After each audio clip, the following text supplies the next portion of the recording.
네, 오늘은 십계명에 대해서 같이 살펴보겠습니다. 특별히 오늘은 1부터 4계명, 대신 관계에 대해서 살펴보겠습니다.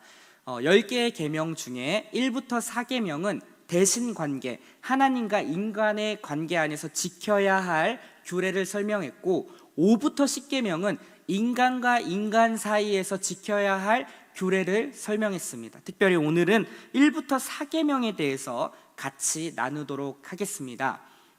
네, 원래는 이게 한 계명에 한 주씩 해야 되는데 저희가 시간 관계상 오늘 1계명부터 4계명까지 한 번에 빨리 이렇게 해야 되기 때문에 다소 길 수는 있지만 우리 핵심만 좀 이렇게 같이 살펴보도록 하겠습니다. 오늘의 배경은 이스라엘의 백성들이 출애굽, 애굽으로부터 탈출한 후에 3개월 정도가 지난 상황입니다. 하나님께서 이스라엘 백성들을 가만히 냅두고 모세만을 시내산으로 이렇게 부릅니다. 시내산에서 10계명을 주는 장면이라고 할 수가 있습니다. 10계명을 우리가 이해하기 위해서는 그 당시 고대 근동 사회 안에서 이루어졌던 전쟁을 좀 알 필요가 있는데요, 그 당시에 이루어진 전쟁에는 패전국을 우리는 봉신국가라고 합니다. 그리고 승전국을 주인이 된다라는 것이죠. 그러면 이제 주인된 그 나라의 왕이 조약을 세웁니다. 일종의 약속이고 이제 언약인 거죠. 그래서 이제 2장을 만드는 거예요. 조약물을 2장을 이렇게 만들어서 하나는 봉신 국가의 왕에게 전달하고 하나는 그 승전국의 왕이 이제 갖게 되는 것입니다. 그러니까 문서를 이제 받게 되죠. 그럼 이제 봉신 국가의 왕이 그 나라 이제 백성들한테 이 내용에 대해서 선포합니다. 그러면 선포되는 순간부터 그 내용에 효력이 생기는 거예요. 근데 그 관계가 어떤 관계냐면은 승전국의 왕은 그 봉신 국가를 책임져야 할 의무가 있습니다. 그리고 봉신 국가는 그 주인 나라를 섬겨야 될 의무가 있는 거예요. 그러니까 조약물에 적혀져 있는 하나하나의 내용을 다 이행해야 될 의무가 주어진다라는 것이죠. 자, 이스라엘과 하나님과의 언약도 마찬가지입니다. 하나님께서 십계명을 줄 때도 이러한 관계 속에서 주신 거예요. 하나님께서 나는 너희의 하나님이 되고 너희는 내 백성이 되리라 라는 관계를 먼저 설정하십니다. 그리고 나서 하나님께서 이스라엘 백성들을 향해서 십계명을 주는 것이에요. 모세를 통하여서 전달하지만 하나님께서 이스라엘 백성들에게 친히 말씀하신 겁니다. 너 모세야 이렇게 전하라 라고 하지 아니하고 너는 나 외에 다른 신을 두지 말라 라고 명령형으로 바로 이스라엘 백성들 가운데 얘기했다라는 것입니다. 하나님의 백성으로 거룩한 뜻을 행해야 할 삶의 기준을 제시한 것이 바로 십계명이라고 할 수가 있는 것입니다. 하나님의 백성이 이제 되었으면 그 백성에 걸맞는 삶, 그 기준이 무엇인지를 십계명을 통해서, 율법을 통해서 선언하고 있는 것이죠. 그 내용들을 우리가 이제 살펴보기 전에 그 십계명을 선언하신 그 하나님이 어떠한 분이신지를 먼저 우리 1, 2절에서 이야기합니다. 우리 같이 한번 읽어보겠습니다. 1, 2절입니다. 시작. 하나님이 이 모든 말씀으로 말씀하여 이르시되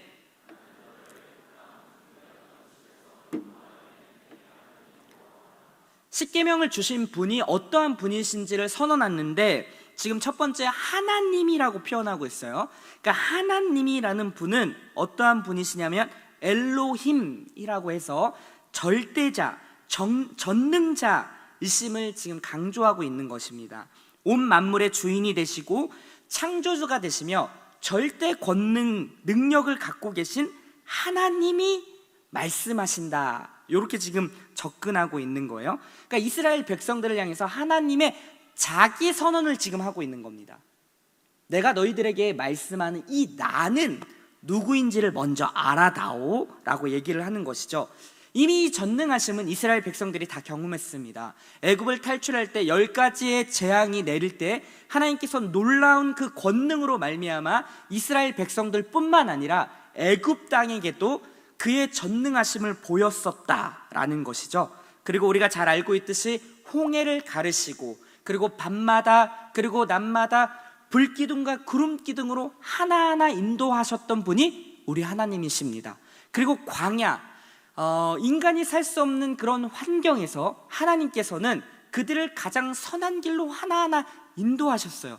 때마다 시마다 도우시는 하나님의 은혜가 부어졌고 만나와 메추라기로 그들을 먹이셨으며 물이 필요할 때는 반석에서 물을 내시는 그런 놀라운 하나님이심을 이스라엘 백성들 가운데 보이셨다라는 것입니다. 그러면서 그 하나님이 구체적으로 이스라엘 백성들을 어떻게 했는지에 대해서 이야기하는데요. 자, 20장 1, 2절 다시 한번 띄워주세요. 제가 읽어볼게요. 빨간 글씨만. 나는 너를 애굽 땅 종 되었던 집에서 인도하여 낸 내 하나님 여호와다. 나는 너를 애굽 땅에서 종 되었던 그 집에서 인도해낸 여호와 하나님인 것을 지금 이야기하고 있는 것입니다. 자, 여호와라는 이름은 우리가 너무 많이 얘기를 했죠. 이 정도 됐으면 우리가 이제 외우셔야 됩니다.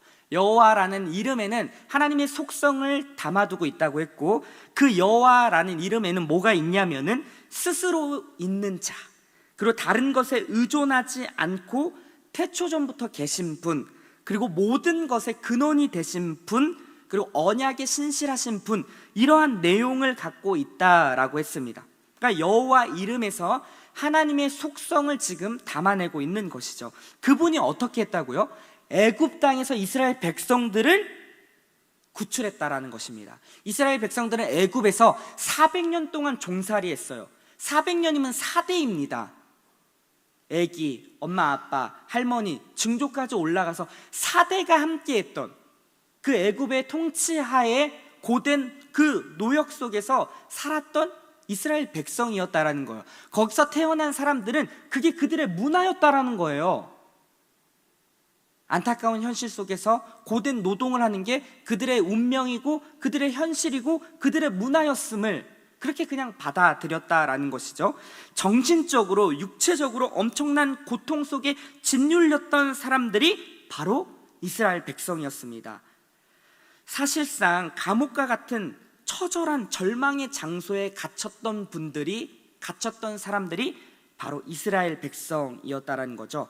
자유를 빼앗긴 감옥, 하나님의 보호에서 벗어난 절망의 장소, 하나님의 은혜를 도외시한 타락과 부패의 초소, 영원히 멸망을 받을 수밖에 없는 세속의 도시를 상징하는 곳이 바로 그 애굽 땅이었다라는 것입니다.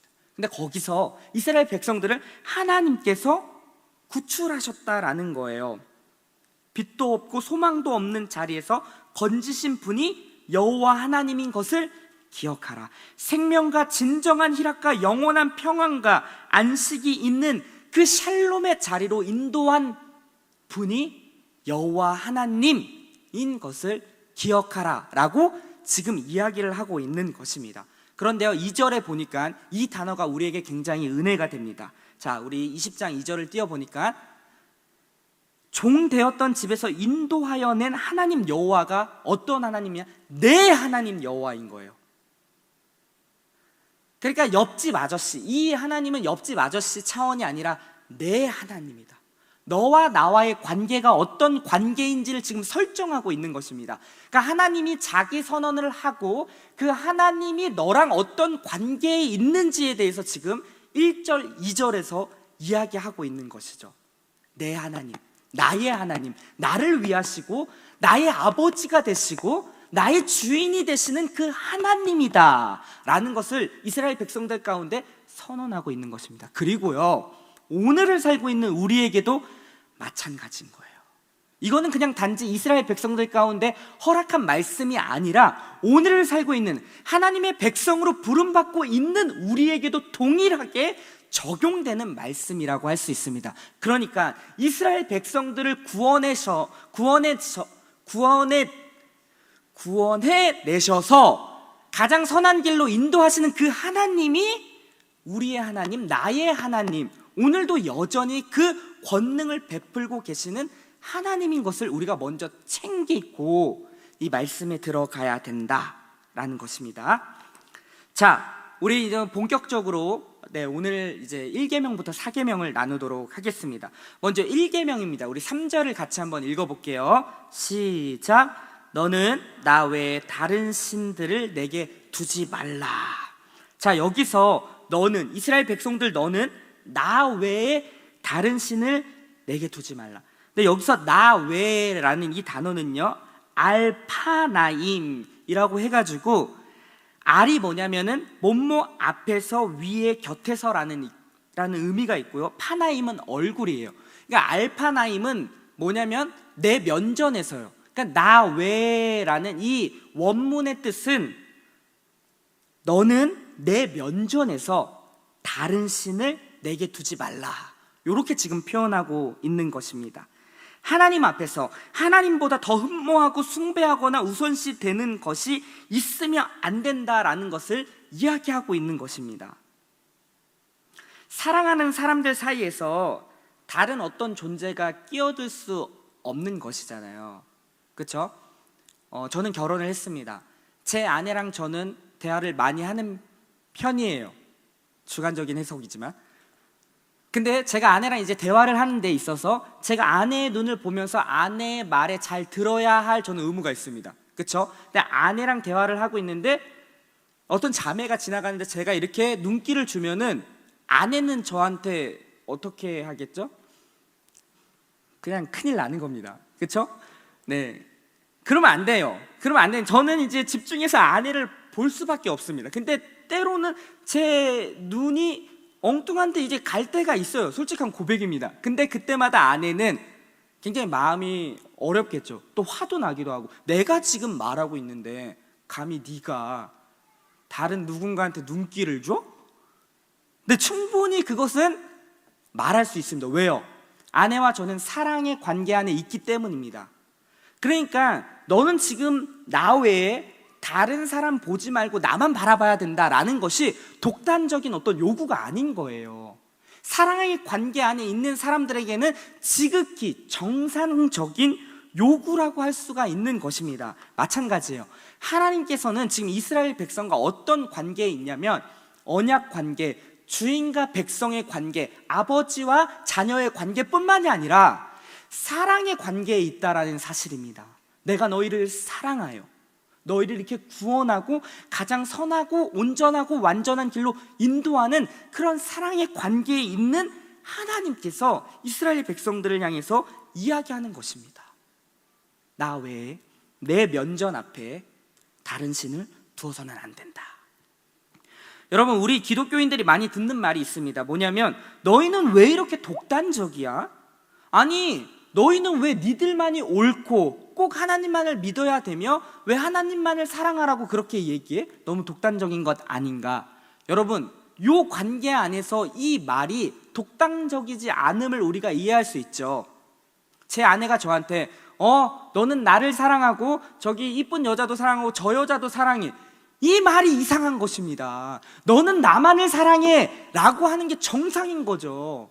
그러니까 하나님께서 이스라엘 백성들을 향해 오늘 살고 있는 교회인 우리에게 너는 나만을, 여호와 하나님만을 마음과 뜻과 생명을 다해 사랑하는 것은 독단적인 요구가 아닌 지극히 정상적인 요구라는 사실입니다. 누군가가 이렇게 너희는 왜 이렇게 독단적이야? 라고 한다면 이런 예를 들어서 설명해 주시면 굉장히 좋겠죠. 하나님과 이스라엘 관계가 바로 이런 관계라는 것입니다. 여러분, 우리가 기억해야 할 것이 하나님을 따르지 않고 다른 신을 따르는 순간 어떠한 일이 벌어지냐면은 두 가지가 벌어지는데, 첫 번째는 무엇이냐면 하나님과 관계가 깨집니다. 당연한 말이겠죠. 제가 아내를 사랑하고 아내만을 충성을 다해야 할 그런 의무가 있는데 엉뚱한 여자에게 충성을 다하고 있다면은 당연히 그 관계는 깨지겠죠. 큰일 나는 겁니다. 하나님을 섬겨야 될 우리가 하나님 외에 다른 것에 마음을 뺏긴다면 그 관계는 당연히 소원해질 수밖에 없는 것입니다. 이건 자연 질서예요. 그렇지 않나요? 우리도 마찬가지죠. 누군가를 정말 사랑하는데 그 사랑하는 사람에게 집중하지 않고 내 마음이 분산돼서 다른 거에 이렇게 집중된다면 그만큼 그 관계는 깨지고 소원해진다라는 것입니다.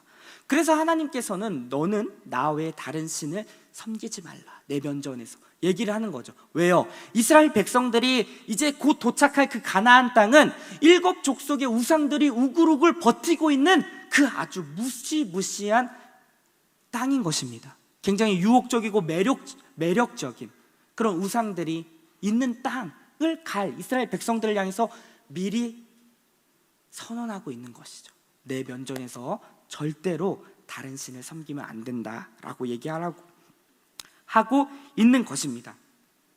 그리고 두 번째 이유는 무엇이냐면 하나님께서 허락하신 자유를 상실하는 것입니다. 다시요.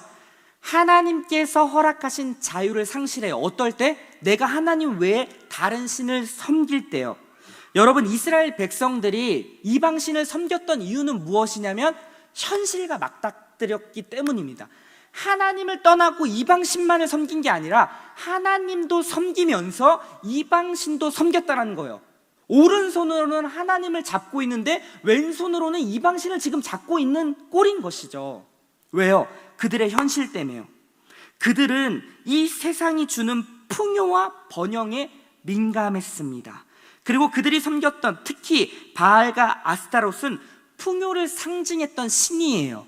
이 당시 본문에서는 그들이 아직은 이방신을 섬기지 않았지만은 구약 내내 보면 이스라엘 백성들이 행했던 것이 무엇입니까? 이방신을 섬겼다라는 거죠. 특별히 그 바알과 아세라, 그 아스타롯을 섬겼다라는 거예요. 풍요의 신, 한 해의 소출과 다산을 결정하는 중요한 역할을 하는 신들이라고 믿었기 때문에 고대 근동 사회에서 예수님, 하나님을 믿으면서 그렇게 이방신들도 섬겼다라는 것입니다. 여러분, 오늘날도 마찬가지예요. 동서고금을 막론하고 인간의 삶을 결정짓는 가장 중요한 요소는 경제적인 여건으로 보입니다. 오늘도 여전히 우리는 이 도전 앞에 서 있는 것이에요. 맘모니즘, 돈이면 다 되지, 돈이면 다 해결할 수 있어. 돈이 내 인생도 바꾸고 운명도 바꾸고 차도 바꾸고 집도 바꾸고 남편도 바꾸고 그냥 요 지경입니다. 말도 안 되는 지금 모습들로 가는 거예요. 근데요, 그게 우리의 삶의 궁극적인 목적이 되는 순간 우리의 삶은 매이게 됩니다. 어디에요? 돈이라는 그 우상에 매이게 되는 거예요. 하나님으로부터 그 자유함을 얻은 그 자유가 상실되는 거죠. 여러분, 지금 제가 하나의 돈으로 예를 들었지만 우상은 다 그런 것입니다. 여러분 안에 지금 가지고 있는 하나님보다 더 높아져 있는 그 우상이 무엇입니까? 결국 그 우상은 여러분의 목을 졸라맬 것입니다. 그것 때문에 그냥 삶이 매이고 힘들어지고 어려워하고 한숨 쉬고 하는 거예요. 돈이 목적이 되는 순간 그 돈을 따라가니까 수많은 사람들이 그걸로 인해서 어떻게 돼요? 관계가 다 깨지는 것이 아닙니까? 무질서해지고 자식과 부모의 관계도 틀어지고 심지어 살해도 하고 대기업 안에서 유산과 상속 때문에 서로 죽이는 왕자들의 난이 일어나고 돈을 위해서라면 사람도 그냥 팔아넘기는 인간으로서의 위엄과 권위를 그냥 헌시짝처럼 저버리기도 한다라는 것입니다. 그러니까 우상은 이렇게 무서운 것이에요. 돈뿐만이 아니라 수많은 우상들이. 그래서 여러분, 디모데전서 6장 10절은 이렇게 얘기합니다. 제가 한번 읽어볼게요. 돈을 사랑함이 일만하게 뿌리가 되나니. 돈을 사랑하는 것이 일만하게 뿌리가 됩니다. 혹시 내 삶의 목적이 돈이라고 생각하시는 분이 있다면 오늘 이 예배 자리를 통해서 그것을 잠깐 내려놨으면, 잠시 잠깐이 아니죠, 그냥 내려놨으면 좋겠습니다. 여러분, 오해하지 마십시오. 돈이 필요 없다라는 말이 아닙니다. 여러분이 그러면 믿는 자들은 돈 없이 그냥 그지처럼 살아야 되는 건가? 그런 것도 아닙니다. 돈은요, 따라오는 거예요. 우리 주님은 공급하시는 분이잖아요. 우리를 먹이시고 입히시고 살리시는 그 분이 우리에게 돈도 주신다는 것입니다. 그것을 믿고 그분을 따라가자는 거예요. 그러면 돈은 자연스럽게 따라오는 것입니다. 원하옵기, 저는 우리 청년들의 여기 많은 사람들이 부자가 되기를 소망해요. 네, 많은 것을 공급받아서 그 받은 것을 내 삶의 궁극적인 목적에서 꾹 잡고 있는 것이 아니라 받은 만큼 흘려보내는 거죠. 수많은 사람들의 사람 살리고 선교 사역에 주의 나라와 영광을 위해서 그렇게 흘리는 목적을 갖고 나아간다면 하나님이 주시지 않겠습니까? 당연히 주시죠. 네, 돈, 어쨌든 이 우상은 결국 우리의 삶의 자유를 그렇게 상실하고 우리를 생각한다라는 것입니다. 과연 우리 이 1계명을 잘 지키기 위해서 우리는 어떻게 해야 합니까? 그리고 여러분의 인생 속에서 1계명을 지금 잘 지키고 계십니까? 1계명을 지킬 수 있는 방법 중에 하나는 하나님 앞에서 사는 존재라는 인식을 갖고 있는 것입니다. 코람데오의 정신이죠. 하나님, 데오, 하나님 앞에서의 그 정신.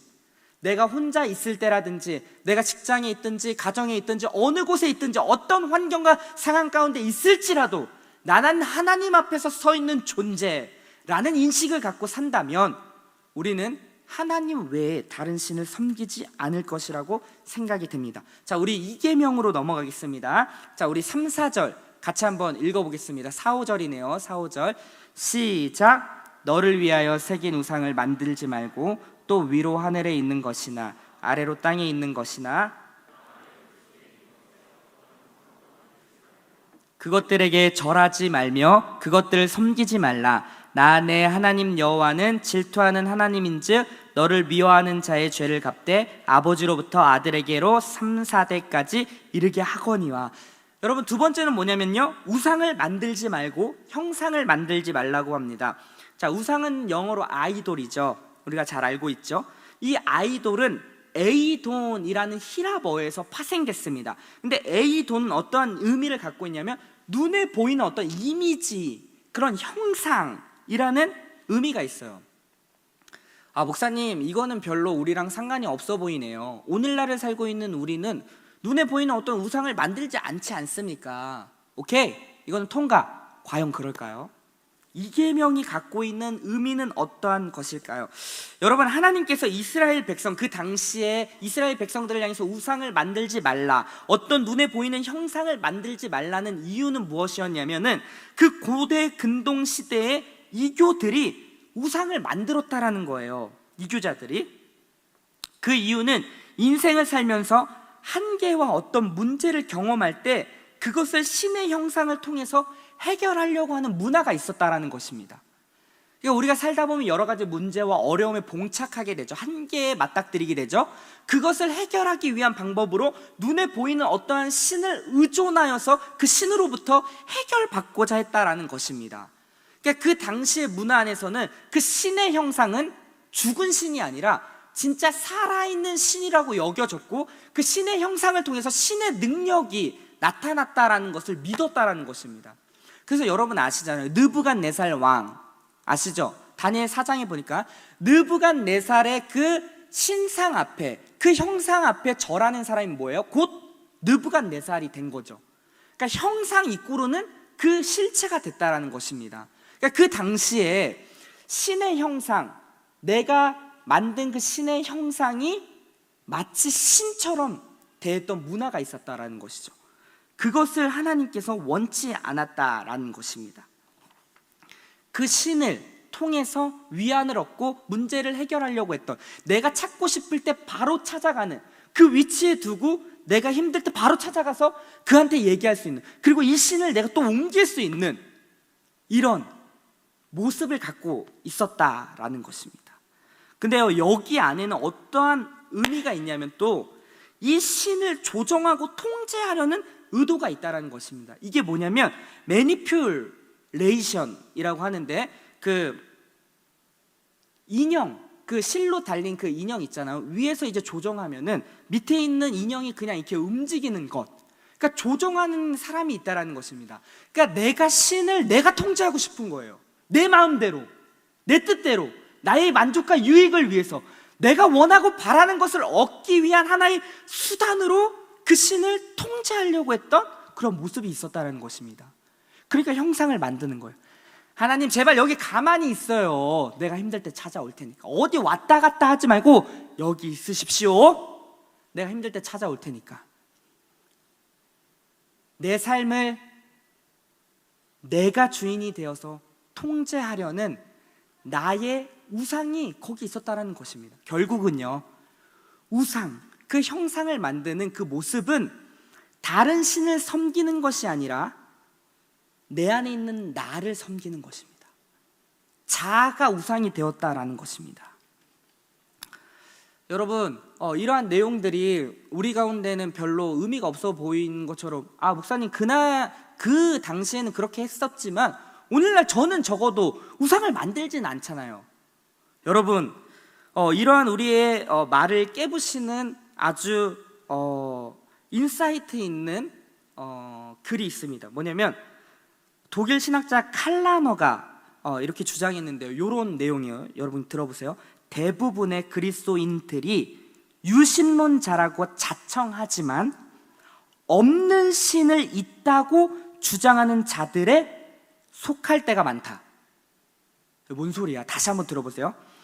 대부분의 그리스도인들이 유신론자라고 자청하지만, 그러니까 유신론이 뭐예요? 있을 유, 신이 있다. 신이 있다라고는 이야기하지만 없는 신을 있다고 주장하는 자들에 속할 때가 많다. 그러니까 이 말이 무엇이냐면 신이 있다라는 것을 인정해요. 근데 그들이 믿는 신은 진짜 하나님이 아니라 내가 만든 신이라는 것입니다. 이미지, 형상, 내 안에서 상상 속에 내가 원하는 하나님은 이러한 하나님이어야지, 내가 원하고 바라는 것을 들어주는 하나님이 돼야지, 내가 기도하면 이것이 응답돼야 되는 하나님으로 우리가 만들어버리는 그러한 모습을 오늘날 현대 그리스도인들이 하고 있다는 것입니다. 굉장히 무서운 것이죠. 여러분, 보이는 형상을 우리가 만들지는 않지만 믿는 우리가 그렇게 할 수 있다는 것입니다. 그리고 오늘날에도 그런 형상은 나타나요. 불상과 마리아상과 여러 가지 타국에서도, 그런 타 종교 안에서는 그러한 신상을 만들어 놓죠. 그래서 내가 조종하고 싶어하는, 그리고 오늘날 우리에게는 그런 보이지 않는 세계 안에서 하나님을 내가 만든 하나님으로 믿고 있진 않은 것인지 우리가 살펴봐야 된다는 것입니다. 하나님이 분명히 얘기했어요. 기독교에는 형상이 없습니다. 하나님께서 형상을 만들지 말라고 했어요. 우리 출애굽기 20장 23절입니다. 같이 한번 읽겠습니다. 시작. 너희는 나를 비겨서 은으로나 금으로나 너희를 위하여 신상을 만들지 말고, 너희는 나를 비겨서 은으로 금으로 신상을 만들지 말라고 했습니다. 근데 보세요. 이것을 누가 범하죠? 이스라엘 백성들이 범하잖아요. 지난주에 우리 출애굽기 32장에 보니까 이스라엘 백성들이 그 시내산 밑에서 무엇을 만들죠? 금송아지를 만듭니다. 그리고 금송아지를 향해서 뭐라고 이야기하냐면 너희를 애굽 땅에서 인도하여 낸 너희의 신이다. 32장 8절 한번 띄워주세요. 송아지를 부어 만들고 예배하고 그것들에게 제물을 드리며 말하기를 이스라엘이 이는 너희를 애굽 땅에서 인도하여 낸 너희의 신이라 라고 얘기를 하고 있는 거예요. 자기가 만들어 놓고, 어떤 형상을 만들어 놓고 애굽으로부터 인도한 사람은 바로 이 송아지가 하나님이라고 지금 이야기를 하고 있는 것입니다. 다른 신상도 만들지 말고 하나님을 신상화하지도 말라고 분명히 주님이 이야기했건만, 그렇게 내가 형상을 만들어 내가 조종하고 통제하려는, 내가 원하고 바라는 것을 얻는 하나의 수단으로 생각하고 있다라는 것이죠. 하나님은요, 함부로 조종할 수 있는 분이 아닙니다. 자, 우리 그림을 하나 보겠습니다. 자, 여러분, 그림을 보시면 우리가 믿고 있는 기독교와 타 종교, 그리고 우상이라고 보도 돼요. 왼쪽에 있는 것은 종교죠. 근데 그 가장 위에 있는 사람이 누구냐면 자아입니다. 나예요, 나. 그 밑에 누가 있냐면 신이 있는 것이요, 우상. 그리고 세계, 인간, 모든 컨트롤의 주관자가 내가 되는 겁니다. 내 삶의 주인은 나야. 내가 컨트롤해. 누구도, 내가 믿는 하나님도 내가 컨트롤해 라는 차원에서 매니플레이션, 조작하는 거예요. 통제하고 싶은 욕구가 있다는 것입니다. 그러나 우리가 믿는 기독교 하나님은요, 가장 최종 권위에 누가 있냐면 하나님이 계신 거예요. 그 밑에 누가 있냐면 내가 있는 것이죠. 그러니까 최종 권위 대신 그 하나님의 뜻을 따라 살아가는 것이 우리가 마땅히 해야 할 모습인 것이고, 그것이 창조 때부터 허락하신 가장 샬롬인 상태인 것입니다. 하나님께서 에덴을 지으시고 아담에게, 하나님은 창조자요 주인이시면 너는 그 분의 피조물인 것을 기억하고 하나님의 뜻을 에덴 가운데 구현하는 삶으로 부름받은 그 하나님의 형상, 하나님의 대리 통치자로 부름받은 그 샬롬의 상태, 가장 안정적이고 평안의 상태가 오늘날에 우리에게도 요구하고 있다는 것이죠. 죄로 인해서 그 관계가 깨져버렸고, 그 자리는 무질서하게 변화됐다라는 거죠. 하나님이 있어야 할 자리에 내가 올라가니 그 내가 최종 권위가 돼서 그 밑에 하나님이 있어 내 말을 따라서 움직여 줘야 되는 그냥 하나의 우상으로 전락해 버렸다라는 것입니다. 이게 굉장히 무서운 거예요. 이 계명도 오늘날 우리에게 살고 있는 우리에게 굉장히 도전을 주고 있는 것이죠. 우리의 삶의 목적, 목표가 나의 행복과 번영이 되어버린 거예요. 그래서 조작적 삶의 방식으로 살아가려고 하는 것입니다. 내가 조작하는 삶의 방식. 그런데요, 우리 기독교는 그렇지 않죠. 그분의 뜻 아래, 통제 아래 살아가는 것, 즉 순종적 삶을 살아가는 방식을 채택하는 사람들이 믿는 신자입니다. 조작적 삶의 방식이 아니라 순종적 삶의 방식을 채택하여 살아가는 존재들이 바로 우리라고 하는 것입니다. 출애굽기 20장 5절에 보니까 재밌는 표현이 나와요. 뒤에 보니까 빨간색만 제가 읽어볼게요. 나 내 하나님 여호와는 질투하는 하나님이다. 온 만물을 지으시고 창조주가 되시고 그분의 손길에 모든 세계가 운영되는 그분이 이스라엘 백성들을 향해서 뭐 하냐면 질투를 한대요. 여러분, 질투라는 감정은 어디서 나오는 것이냐면은 사랑이 전제되어 있는 관계에서 질투가 나오는 것입니다. 그렇지 않나요? 사랑하지 않으면요, 질투라는 감정이 나타나지 않아요. 여러분 많이 경험해 보셨잖아요. 내가 정말 좋아하고 내가 호감 있는 누군가가 나한테 눈길을 주지 않고 엉뚱한 애한테 눈길을 주면은 내 안에서부터 끌어올리는 그런 질투심, 여러분 느껴보셨잖아요. 마찬가지예요. 하나님께서 이스라엘 백성들을 향해서 지금 그렇게 사랑이 전제되어 있는 관계인 거예요. 내가 너를 사랑하는데 감히 너는 나를 사랑하지 않고 엉뚱한 것을 바라보니 우리 주님은 질투할 수밖에 없고, 그 질투는 당연한 것이죠. 사랑의 관계 안에서 분하기도 하고 화를 내도. 그래서 뭐예요? 나를 미워하는 자의 죄를 갚되 아버지로부터 아들에게 3, 4대까지 이르게 한다 라고 이러한 하나님의 분노하심을 지금 표현하고 있는 거죠. 당연한 것이고 정상적인 것입니다. 사랑의 관계 안에서. 자, 이스라엘은 이렇게 하나님의 형상으로 만들어진 그 이스라엘 백성들이 하나님이 아닌 다른 것으로 지금 만족을 얻으려고 하는 이 모습에 대해서 강력하게 이야기하고 있다라는 것이죠. 그리고 여러분, 우리가 한 가지 더 기억할 것이 있는데, 하나님은 자기의 형상을 만들지 말라고 하셨잖아요. 근데 하나님께서는 이미 하나님의 형상을 만드셨습니다. 누구죠? 우리예요, 우리. 하나님 형상 누구죠? 우리라고, 우리. 이스라엘 백성들. 오늘날 살고 있는 교회된 우리. 하나님의 형상이 죄로 인해서 타락하고 망가지고 파괴되었지만은 예수 그리스도의 죽음과 부활하심으로 다시금 형상이 회복되어 있는 과정 속에 우리가 있잖아요. 그리고 우리를 통해서 그렇게 하나님을 드러내기를 원하신다라는 사실도 우리가 챙겨갔으면 좋겠습니다. 우리 3계명으로 넘어가겠습니다. 자, 3장 7절이에요. 같이 한번 읽어볼게요. 시작.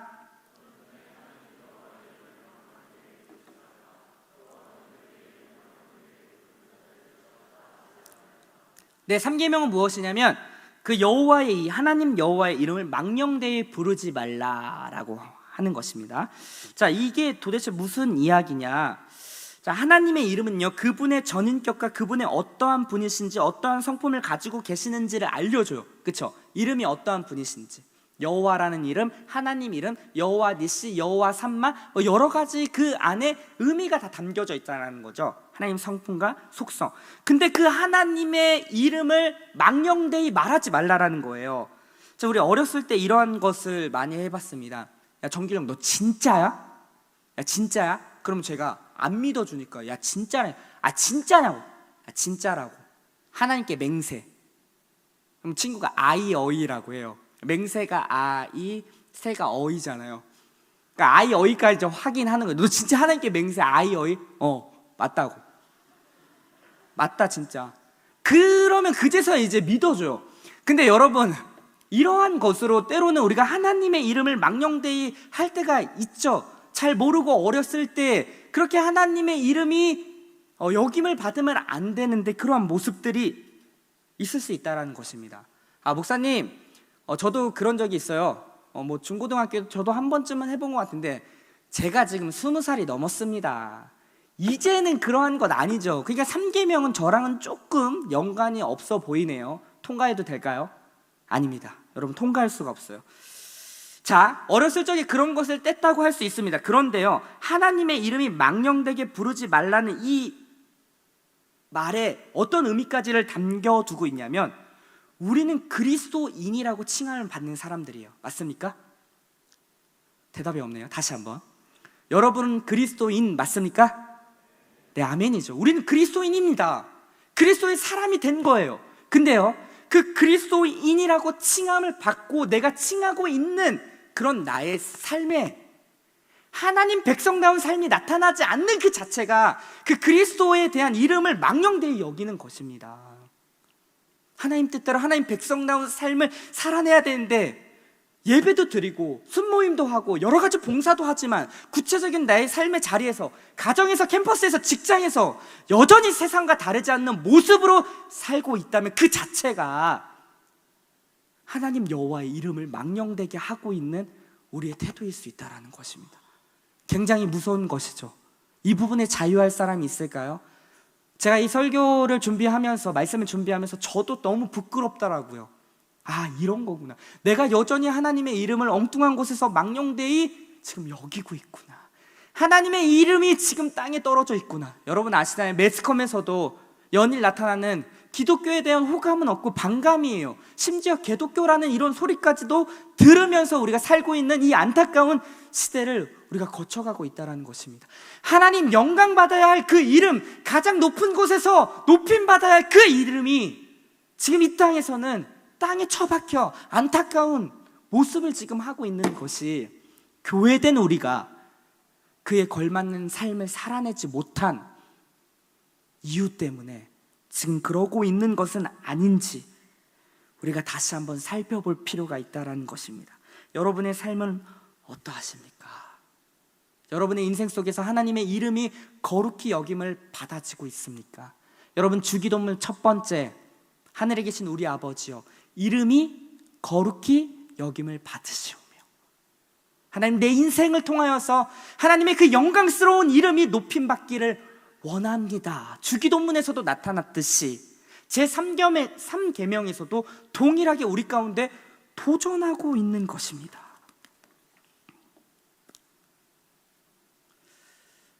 네, 4계명으로 넘어가겠습니다. 자, 여러분, 4계명, 우리 출애굽기 20장 8절, 자, 같이 한번 읽겠습니다. 시작. 안식일을 기억하여 거룩하게 지키라. 안식일을 지키라는 것이 이제 4계명이에요. 근데 여러분 보세요. 안식일을 먼저 기억하라라는 것입니다. 근데 출애굽기에서 그 10계명이 나오고 또 어디서 나오냐면 신명기에서도 나와요. 출신지 20-5 이렇게 외웠거든요. 10계명의 주소는 출신지 20-5. 이게 뭔 소리냐면 출애굽기는 20장, 신명기는 5장. 그래서 이제 제 시험 볼 때 출신지 20-5 여러분도 그렇게 외우시고, 자, 그러니까 신명기에서도 나타나고요, 출애굽기에서도 나타나요. 근데 이 안식일을 지금 지키라고 할 때 조금 다른 내용이 나타나는데 그게 뭔지를 살펴보겠습니다. 먼저 첫 번째는 출애굽기에서 안식일을 기억하라 하면서 어떠한 내용을 얘기하냐면 11절이에요. 제가 한번 읽어볼게요. 이는 엿새 동안 나 여호와가 하늘과 땅과 바다와 그 가운데 모든 것을 만들고 일곱째 날에 쉬었음이라. 그러므로 나 여호와가 안식일을 복되게 하여 그 날을 거룩하게 하였느니라. 창조기사가 나오죠.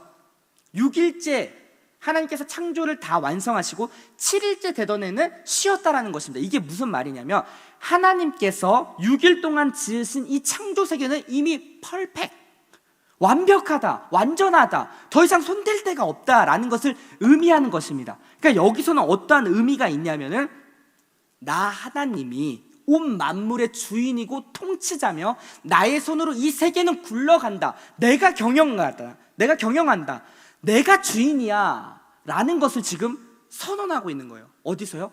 출애굽기에서. 그걸 기억하라는 것입니다. 안식일에 기억하라. 하나님이 어떠한 분인지, 온 만물의 주인이시고 통치자며, 그리고 나의 삶조차도 그분의 통치하에 지금 인도함을 받고 있구나 라는 것을 기억하라 라고 지금 이야기를 하는 것입니다. 자, 근데 신명기를 볼게요. 신명기 5장 14절 15절 제가 읽어볼게요. 자, 일곱째 날은 내 하나님 여호와의 안식일인즉 너나 내 아들이나 내 딸이나 내 남종이나 내 여종이나 내 소나 내 낙이나 내 모든 가축이나 내 문 안에 유하는 객이라도 아무 일도 하지 못하게 하고 내 남종이나 내 여종에게 너같이 안식하게 할지니라. 너는 기억하라. 보세요, 내가 애굽 땅에서 종이 되었던 내 하나님 여호와가 강한 손과 편팔로 거기서 너를 인도하여 내었나니 그러므로 내 하나님 여호와가 내게 명령하여 안식일을 지키라 하느니라. 자, 다르죠? 자, 출애굽기에선 창조 기사가 나오고 신명기에선 뭐가 나오냐면 출애굽 기사가 나온다라는 거예요. 도대체 이게 무슨 말인가? 자, 설명드리겠습니다. 창조 기사는 무엇이냐면 하나님의 온 만물의 주인이고 우리는 그 주인을 따라 나아가야 할 피조물인 것을 그 창조 기사에서는 이루어졌어요. 근데 우리가 알다시피 창세기 3장에 그 사탄이 죄의 유혹으로 어떻게 되죠? 아담이 넘어가죠. 그때부터 어떻게 됩니까? 아담의 하나님의 형상이 파괴되기 시작하는 것, 죄가 들어오고 하나님과 관계가 단절되고 그리고 사망에 이르는 그런 소망이 없는 자리로 전락되었다라는 것입니다. 그러니까 하나님께서 뭘 하셔야 돼요? 그들을 다시 구원해야 돼요. 마치 이스라엘 백성들이 400년 동안 종살이했던 장소에서 하나님께서 구출하셨던 것처럼 소망이 없고 빛도 없고 어둠 가운데 있었던 그 자리에서 하나님께서 구원하셨던 것처럼 죄의 종되어서 소망이 없고 빛이 없고 어둠 가운데서 그날이 그날 같은 삶을 살아야 했던 나를 하나님께서 구원해 주셨다라는 그 사실을 기억하라는 것입니다. 그러니까 안식일에 뭘 기억하라고요? 하나님 만물의 주인 되시고 나는 그의 피조물이 되는데 소망 없던 나를 그 만물의 주인 되신 하나님께서 사랑하셔서 먼저 다가오셔서 나를 구원해 주셨구나 라는 그 사실을 어디요? 안식일날 기억하라 라고 우리 가운데 얘기를 하고 있는 것입니다. 그래서 출애굽기와 신명기는 지금 같은 내용, 안식일을 지키라 라고 얘기하지만 그런 일맥상통하는 그런 내용을 가지고 우리 가운데 알려주고 있다라는 것이죠. 근데요, 안식일을 기억하고 뭐라고 얘기하냐면 거룩하게 지키라고 하는, 거룩하게. 여러분, 거룩하게는 무엇일까요? 거룩하다는 것은 구별되는 것입니다. 구별되게 하나님 앞에 지켜라. 안식일은 샤바트라는 히브리 단어를 씁니다. 멈추다, 중단하다라는 뜻을 가지고 있어요. 그러니까 그 날은 아무 일도 하지 않고 즉 쉬면서 그날은 여호와께 드려지는 시간이 되어야 된다는 것입니다. 드려지는 시간인데 어떠한 생각을 갖고 하나님이 만물의 주인이 되시지, 내 삶의 주인도 되시고 그리고 이 세계는 하나님의 경영함 속에서 지금 인도함을 받고 있구나라는 것을 기억하고, 두 번째, 그런 하나님이 나를 죄의 자리에서 영원히 죽을 수밖에 없는 그 파멸의 자리에서 나를 구원하셨구나 라는 사실을 기억하여 그 사실만 기억하면 어떻게 돼요? 우리는 감사와 기쁨과 감격함으로 그분 앞에 예배할 수밖에 없는 것이죠. 그게 바로 안식일이고 오늘을 살고 있는 우리에게는 거룩한 주일인 것입니다. 오늘 이 예배 드리는 이 자리가 그런 자리가 돼야 된다는 거예요. 질문하겠습니다. 여러분은 예배 자리에 나올 때 어떠한 마음으로 나오십니까? 익숙함 속에 하나님 앞에 경솔한 태도를 보이고 있지는 않습니까?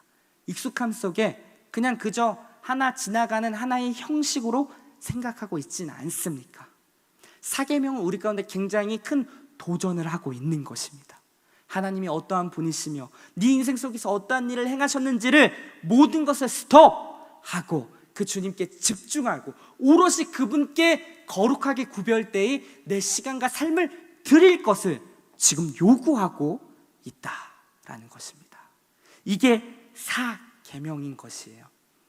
여러분, 오늘 좀 길어졌는데 1부터 4계명은 대신관계, 즉 하나님과 우리 사이에서 우리가 지켜야 할 명령들을 얘기하고 있고, 이것은 단지 이스라엘 백성들에게만 해당되는 것이 아니라 오늘을 살고 있는 우리에게도 동일하게 그 10계명의 정신이 나타나야 함을 강력하게 도전하고 요구하고 있다라는 것입니다. 우리를 사랑하셔서 우리를 구원하신 그 주님을 기억하며 그분만을 사랑할 것을 이야기하고 있고, 그분을 조정하는 차원이 아닌 그분이 내 삶의 주인인 것을 인정하여 그분의 통제 아래 들어가고, 하나님의 이름을 망령되이 일컫지 않고 그 은혜와 사랑을 기억하며 안식일을, 이 거룩한 주일을 지켜내는 것, 감사의 예배로 드리는 것이 우리에게 요구되고 있는 것입니다. 원하옵기는 이번 한 주를 살 때에 이 십계명의 정신을 기억하며 우리의 삶 속에서 우리 주님 한 분을 더욱 사랑할 수 있는 우리 더 사랑의 모든 공동체가 되기를 주님의 이름으로 축원합니다. 우리 같이 한번 찬양하겠습니다.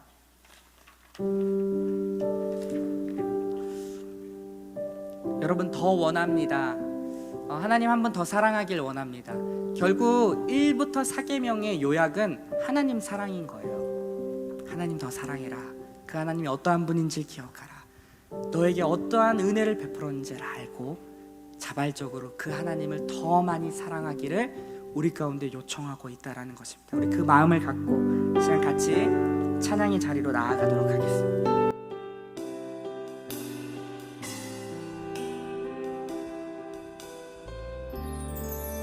예수 사랑합니다. 예수 사랑합니다. 사랑합니다. 온 마음 다하여 오직 주님 한 분만 간절히 더 원합니다. 우리 한 번 더 합시다. 예수 사랑합니다. 예수 사랑합니다. 사랑합니다. 온 마음 다하여 오직 주님 한 분만 간절히 더 원합니다.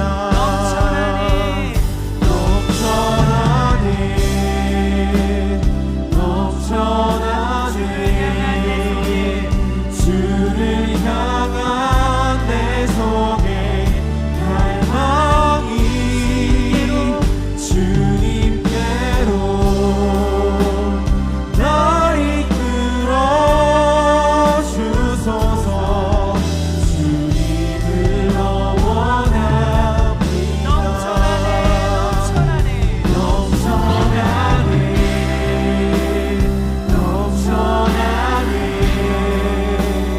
주를 향한 내 속에 갈망이 주님께로 날 이끌어 주소서. 우리 한 번만 더 합시다. 넘쳐나네.